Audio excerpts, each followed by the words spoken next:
अस्सलाम वालेकुम नाज़रीन, मैं हूं आपका अपना clinical psychologist Jafar Ali. Welcome back with the new video.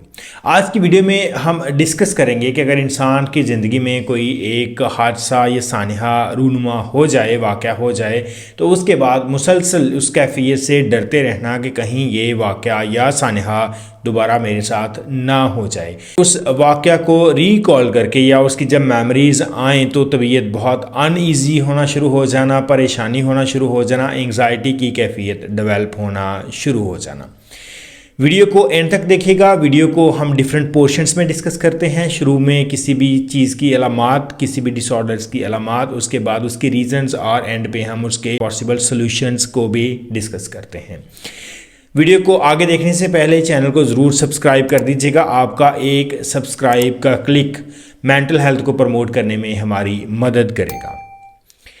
इंसान की ज़िंदगी में बहुत सारे वाक़यात होते रहते हैं, हादसात होते रहते हैं और कुछ बहुत हादसात अनफॉर्चून होते हैं, जैसे कोई एक्सट्रीम लेवल पे कोई रोड एक्सीडेंट हो जाना, किसी का ब्रेकअप हो जाना, किसी की डाइवोर्स हो जाना, सेपरेशन हो जाना, बिजनेस लॉस हो जाना, या सोशल लेवल पे कोई डैमेज हो जाना, कोई इंसिडेंट्स हो जाना जिसके बाद लोगों को फेस करना मुश्किल आ जाए, जिसको सोशल शेम इंसिडेंट्स कहते हैं, या कोई और गिल्ट बेस ऐसा वाक़या पेश आ जाए। यानी कोई भी एक ऐसा हादसा या सानहा हो जाना जिसके बाद इंसान साइकोलॉजिकल तौर पर बहुत अपसेट हो जाए, डिस्टर्ब हो जाए, परेशानी आना शुरू हो जाए और वो एक सदमाती कैफियत डेवलप हो जाए। और उस सदमाती कैफियत के बाद दोबारा से ये बार बार ख्यालात आते रहना और उस सिचुएशंस को अवॉइड करते रहना जिस सिचुएशन में या जिस जगह पे वो वाक़या, सानहा या हादसा हुआ था, और जब भी उस जगह का, उस पर्सन का, उस सिचुएशन को अपने माइंड में आए तो उसको अनईजीनेस और एंग्जाइटी डेवलप होते रहना। अगर ऐसी कैफियत डेवलप होती है तो इसको PTSD, post traumatic stress disorder कहते हैं। यानी कोई भी सानहा हादसा होने के बाद वो जो एक स्ट्रेस की कैफियत डेवलप होती है वो प्रोलॉन्ग रहती है कि ये दोबारा ना हो जाए। अमूमन ये उन लोगों के साथ होता है जिनके साथ कोई डायरेक्टली वाक़या सानहा पेश आया हो, उनके किसी अजीज़ के साथ ऐसा हुआ हो, किसी फैमिली मेम्बर के साथ ऐसा हुआ हो। और बच्चों की सिचुएशन में अमूमन ऐसा भी आ जाता है कि अगर वो टेलीविज़न पर या किसी वेब सीरीज़ में किसी जगह पर कोई ऐसा सानहा देख लेते हैं, उसके बाद उनको अनईजीनेस होना शुरू हो जाती है कि कहीं ये हमारे साथ ना हो जाए। अनफॉर्चून बात है, इसकी एग्जांपल मैं देता हूँ कि आजकल जैसे ये पतंग की डोर के हादसात हो रहे हैं तो रोड पर निकलने वाले हर शख्स को ये डर लगता है कि ये हादसा उसके साथ हो ना जाए। लेकिन खुदा ना खास्ता अगर किसी के साथ ऐसा हो गया और उसकी फैमिली या उसके जानने वालों के ऊपर वो जो कैफियत तारी होती है कि हम बाहर जाएंगे, तो वो एक सदमाती कैफियत के साथ कि ये हमारे साथ ना हो जाए, और वो बाहर जाने से अवॉइड करें, बाइक चलाने से अवॉइड करें और रोड और ऐसी चीज़ों को वहाँ पे जाना उनके लिए मुश्किल हो रहा हो, तो that is PTSD, post traumatic stress disorder. अगर किसी का रिलेशनशिप ब्रेक हो जाता है तो उसके बाद अमूमन लोग रिलेशनशिप दोबारा से बिल्ड करने में या नया रिलेशन बनाने में उनको मुश्किल पेश आती है। उन्हें लगता है कि दोबारा से ब्रेकअप ना हो जाए, वो पेन वो दोबारा से एक्सपीरियंस नहीं करना चाहते। अगर किसी का बिज़नेस लॉस हो गया है तो वो दोबारा से बिज़नेस स्टार्ट नहीं करता कि दोबारा से खसारा हो जाएगा, दोबारा से फिर लॉस में चला जाऊंगा और सारी चीज़ें फिर दोबारा से मैं री एक्सपीरियंस नहीं करना चाहता इन सारी चीज़ों को, इस सारी पेन को। अगर किसी का कोई रोड एक्सीडेंट हो गया है, दोबारा से वो उस रोड पर जाना नहीं चाहेगा, वो उस सवारी पर बैठना नहीं चाहेगा जिसमें वो वाक़या रूनुमा हो या जिसके थ्रू ये वाक़या रूनुमा हुआ हो, या रोड एक्सीडेंट में कोई और चीज़ जब आके गाड़ी में टकराती है, लगती है, तो जब भी वो उस व्हीकल्स को, ट्रक है, बस है, कार है, रिक्शा है, बाइक है, उसको देखता है तो वो एक एंग्जाइटी की कैफियत उसमें डेवलप होना शुरू हो जाती है। और अगर फोर्सफुली कोई उठाकर उसको उस गाड़ी में बिठाता है या वो काम दोबारा से स्टार्ट करवाना शुरू करता है या रिलेशनशिप के बारे में बात करता है कि आप दोबारा से इसको स्टार्ट करें, तो फिर भी ये एंग्जाइटी की कैफियत डेवलप होना शुरू हो जाती है कि दोबारा से मेरे साथ ये सब कुछ बुरा ना हो जाए। और अगर फोर्सफुली उनको कहा जाए कि आप ये काम करें तो वो एक पैनिक लाइक सिचुएशन उनको होना शुरू हो जाती है, हाथ पाँव फूलना शुरू हो जाना, बहुत ज़्यादा एक्सट्रीम परेशानी होना शुरू हो जाना, अनईजीनेस होना शुरू हो जाना कि मेरे साथ हो क्या रहा है, मैं इसको हैंडल नहीं कर पाऊँगा।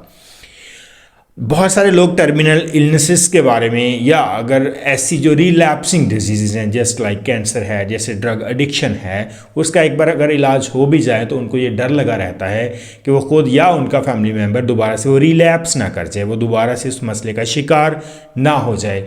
और ऐसी जगह पर जब भी वो दोबारा से रिविज़िट करता है या जाता है जहाँ रिलैप्स के चांसेस होते हैं, तो उस पर्सन को या फैमिली को एंग्जाइटी होना शुरू हो जाती है। क्यों? क्योंकि वो एक ट्रॉमेटिक सिचुएशन में से गुजरे हुए होते हैं, वो एक सदमे की कैफियत में से गुजरे हुए होते हैं।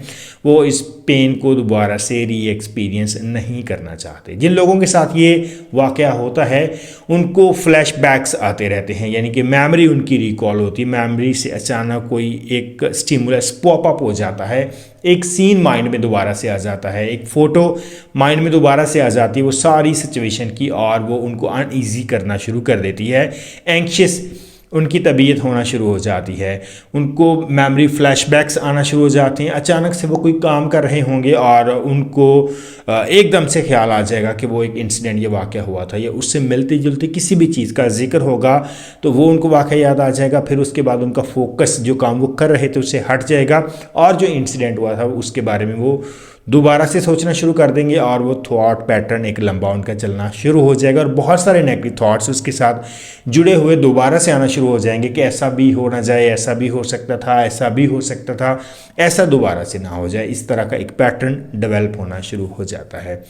बहुत सारे लोग अनईजी हो जाते हैं, उन्हें बहुत अपने बारे में डाउट्स फील होना शुरू हो जाते हैं, अपना कॉन्फिडेंस लूज़ करते हैं, जैसे रिलेशनशिप के बारे में, बिज़नेस के बारे में, जिस भी चीज़ के बारे में उनको वो कोई सदमाती कैफियत में से वो गुजरे, ट्रॉमा हुआ हो, कोई हादसा हुआ हो, उसके बाद वो अपना कॉन्फिडेंस लूज़ कर जाते हैं। उन्हें लगता है कि वो अच्छा रिलेशनशिप चला ही नहीं सकते, उन्हें लगता है वो अच्छा बिजनेस कर ही नहीं सकते, अच्छे तरीके से गाड़ी ड्राइव कर ही नहीं सकते। रोड एक्सीडेंट जो हो गया है मेरे से, मैं कोई अच्छा ड्राइवर नहीं हूँ। तो अपने ऊपर वो जो एक कॉन्फिडेंस उनका होता है वो ग्रिप लूज़ हो जाती है, अपने आप को अंडर कॉन्फिडेंस फील करना शुरू कर देते हैं, अपनी स्किल्स पे, एबिलिटीज़ पे शक करना शुरू कर देते हैं कि नहीं, हमसे दोबारा नहीं हो पाएगा, हम ये नहीं कर पाएंगे।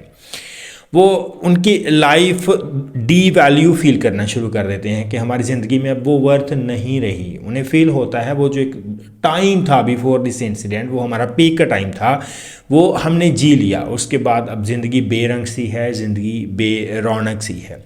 कुछ लोग तो और भी ज़्यादा शदीद कैफियत में चले जाते हैं और वो डीपर्सनलाइज स्टेट आ जाती है। डीपर्सनलाइज ऐसी स्टेट को कहते हैं कि उनका माइंड उस सदमाती कैफियत के बाद वो जो एक हकीकी दुनिया है जिसमें हम सब रह रहे हैं, इससे फ्लाइट रिस्पॉन्स पे चला जाता है, और वो दोबारा से रियलिटी के साथ टच करना मुश्किल उसको हो रहा होता है। क्यों? क्योंकि उसे पता है जब वो हकीकी दुनिया में आएगा तो वहाँ पे वो इंसिडेंट हुआ था, दैट इज़ वेरी पेनफुल, और वो उस पेन को दोबारा से री एक्सपीरियंस नहीं करना चाहता। लिहाजा वो नफ्सियाती तौर पर, ज़हनी तौर पर उस एक कैफियत से भाग जाता है, फ़रार हो जाता है। लोगों को बहुत ज़्यादा गुस्सा आना शुरू हो जाता है, अपने ऊपर गुस्सा आना शुरू हो जाता है कि ये हादसा होने के बाद जब मैं रिकवर करने की कोशिश कर रहा हूँ, जब मैं दोबारा से पहले जैसा होने की कोशिश कर रहा हूँ, तो मैं हो क्यों नहीं पा रहा। लोग अपने बारे में लो फील करने के साथ साथ सम टाइम डिप्रेशन में भी चले जाते हैं, और अगर तो वो रिवाइव कर जाएं इस इंसिडेंट के बाद, अपनी इमोशनल सपोर्ट वो गेन कर लें, सोशल सपोर्ट वो गेन कर लें, और उसके बाद वो दोबारा से ठीक हो जाएं, ज़िंदगी में बेहतर पैटर्न के ऊपर ज़िंदगी मुस्बत वे में चलनी शुरू हो जाए, दैट्स ओके। लेकिन अगर नहीं ऐसा होता तो फिर उनके लिए बहुत ज़्यादा मुश्किलात आना शुरू हो जाती हैं, और ये कंडीशन ग्रेजुअली वर्स होती जाती है।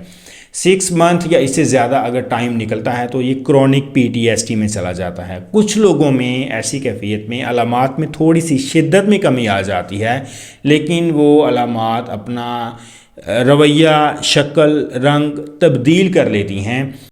अब बात करते हैं कि ऐसी सिचुएशन को मैनेज किस तरह से करें। कोई भी हादसा हो जाने के बाद या हादसा होने से पहले ऑलवेज रिमेंबर कि चीज़ें हमारे कंट्रोल में सारी नहीं होती।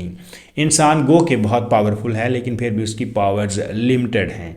कोई ऐसा सानहा हादसा हो जाता है जिसमें आपका कोई कसूर नहीं है, जस्ट लाइक ऑनर का, सोशल शेम का, कोई एक्सीडेंट, कोई इंसिडेंट्स जिसमें आपके कोई इंसान ये नहीं चाह रहा होता कि उसके साथ कोई वाक़या, कोई सानहा पेश आ जाए। अगर आ जाए तो ये यकीन रखना चाहिए कि इसमें मेरा फॉल्ट नहीं था। बहुत हद तक मैंने सिचुएशन को कंट्रोल करने की कोशिश की। जब आप इस तरह के थॉट से अपने आप को अपलिफ्ट करते हैं, उसके बाद आता है आपकी सोशल सपोर्ट। आप अपने इर्द गिर्द ऐसे लोग रखें जो आपको साइकोलॉजिकली सपोर्ट करें, आपको वैलिडेट करें, आपको इनकरेज करें, आपके ऊपर भरोसा करें और आपको भरोसा करना अपने ऊपर सिखाएं। यू कैन डू इट, और आप दोबारा से एक रिस्क ले सकते हैं। आप अपने इर्द गिर्द ऐसे पॉजिटिव लोगों को जमा करना शुरू कर दें, उनके साथ बातचीत करें, एंड मोस्ट इम्पॉर्टेंट थिंग, आप एक्सपोजर दोबारा से लें उन्हीं चीज़ों का। एक्सपोजर लेना इट इज़ अ पेनफुल, कि हम दोबारा से उनको री एक्सपीरियंस नहीं करना चाहते जो कुछ हमारी ज़िंदगी में हो गया, जो कुछ हादसा हमारी ज़िंदगी में हो